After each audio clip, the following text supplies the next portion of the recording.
topic, because on one hand, they may really help us to elucidate what is the neurochemical mechanism of these experiences. I mean, if we can say that there's a release of endogenous opiates, or we can say that there's a release of dopamine or something like that, and we can measure that release, and we can see where in the brain those different molecules go, what receptors they activate or deactivate, and hence we can really learn a lot more about what these experiences are, because it really can allow us to match up these experiences that people have with hallucinogens, as well as understanding where they are related in the context of the brain's receptors and the different parts of the brain that may or may not become active.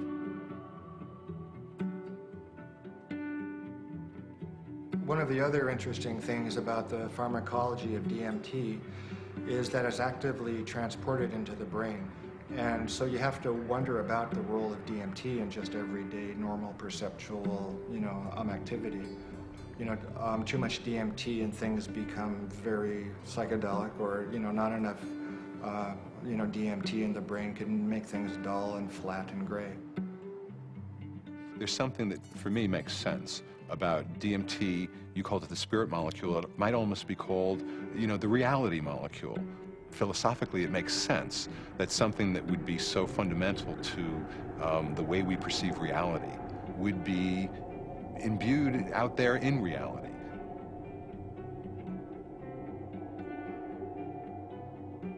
There was a sense around it that there was something special, that it wasn't like anything else. There wasn't like other psychedelics. Its intensity and speed was such that it really produced a different kind of response. I mean, I remember almost getting the sense that it was kind of like a psychedelic bungee jump, that there was a kind of raw leap into this rapidly changing environment that was very different than the more gradual approaches of other psychedelics.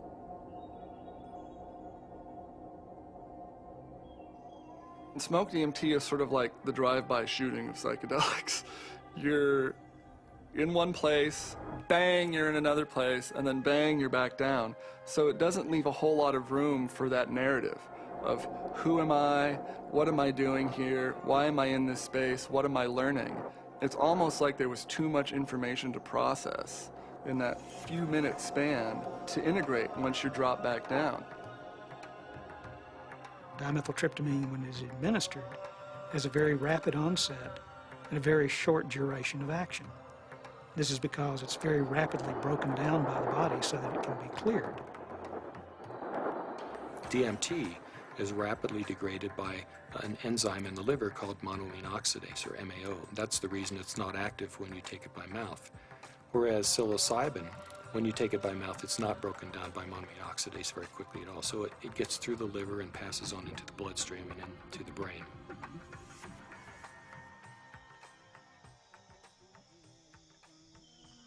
Yeah, I'm very interested in ayahuasca. When I began my studies in the early 1990s, ayahuasca was just starting to make inroads into the West, but it's obviously become a lot more popular in the last 10, 15 years.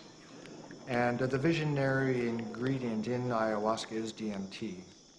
Through some amazing feat of pre-literate chemistry, the Amazonian natives stumbled upon or combined whatever. I don't know how they did it, but they found that one plant contains DMT and one plant contains an enzyme inhibitor. Combine them, you can drink DMT and it's orally active. So it starts working in a half hour, lasts for 3 or 4 hours. And you can, maneuver a lot more comfortably within that state than you can when you're just smoking it or injecting it. Orally active ayahuasca tends to pick you up and gently carry you into the space and hug you and embrace you and clean you and show you all sorts of mystical visions, and then it very gently brings you back down like you're floating on a feather back to the ground. As valuable as my DMT experiences have been, I feel that there's a lot more enduring value, really, in this folk technology, which stretches it out and makes it a navigable space. Our whole Western, European-derived tradition of distilling alcohols and isolating chemicals and making everything stronger and taking it out of nature and putting it into the biggest punch that we can, I don't think that generally that's the most useful way. I think there's a reason that cultures have learned to turn a 5-minute experience into a 5-hour experience. It seems to me that ayahuasca has had a plan, and that it's reached out into the world and brought DMT into many, many thousands of lives in a much bigger canvas than it had reached for the last 10,000 or however many years. And it's done it very rapidly, and it's done it with form to go with it.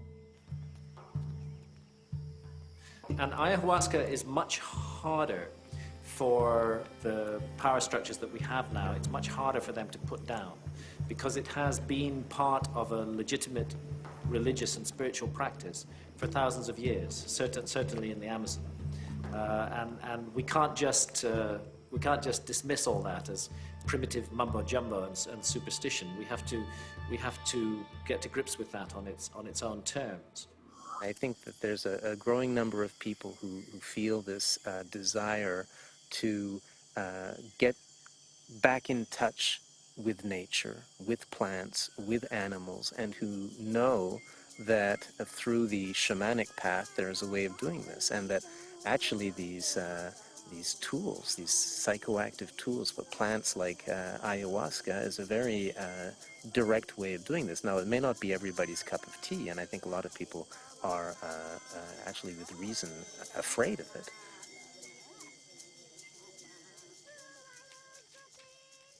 I think like a lot of people in my generation, I first heard about DMT through Terence McKenna. It was a very funny way to become aware of such a powerful and interesting and anthropologically rich topic as a compound like DMT, because it really became more, it was almost more of a concept than something that people were necessarily taking. The DMT flash makes it clear that disembodied consciousness is a possibility. I think that the whole tension of history and the tension of life seems to be about the shedding of the body. Terence was he was a good promoter. Basically, he said it's the ultimate metaphysical reality pill.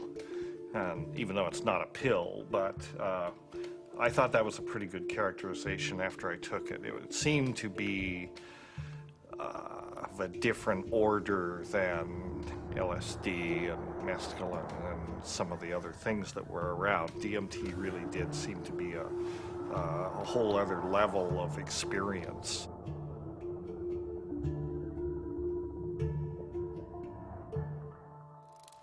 I ask that you suspend any opinions, either negative or positive, about these compounds. Whatever you believe their value to be, they continue to have profound effects wherever we find their use, whether it's contemporary Western culture or in the Amazon rainforest. It was in the 50s that the ayahuasca churches started going public. You know, that there was a kind of transition from the indigenous Indians in South America to the mestizo people in the cities, and then these churches, you know, the Santo Daime Church and then the UDV Church a little later, started doing ceremonies that would made the ayahuasca accessible not just to Indians but to urban people in the big cities in Brazil, who are as far from the shamans as we are. In the early 1990s, the UDV established a branch of their church in the United States. In the late 90s, the U.S.